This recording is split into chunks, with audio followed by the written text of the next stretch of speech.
just the thrill of March Madness is pretty cool. This is my, I want to say 34th tournament.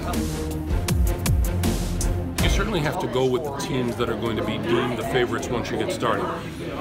Villanova, Xavier, Virginia, Purdue, Michigan, Duke, North Carolina, those teams. I think that Michigan State, if you made, and even though they didn't play that great in the Big Ten tournament, if you made me pick one team, I'm going to pick Michigan State, Duke, Arizona, and Villanova. I think that one thing that is happening in college basketball is everybody is discounting the #1 team in the country.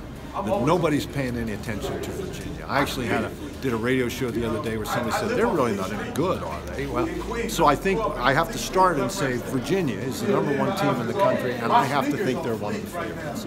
I think Michigan is playing as well as anybody right now, so I would make them a favorite. And I think Duke finally is putting it together, so I would make them. So there's 3 for you.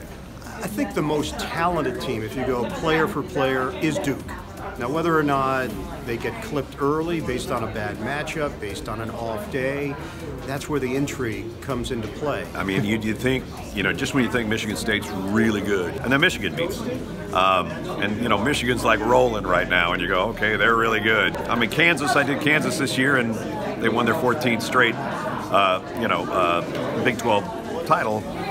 But I did them against Oklahoma State, and they lost twice to Oklahoma State, There are teams on that second tier that could make some legitimate noise. Florida's a team because of their guard play. They've been up and down.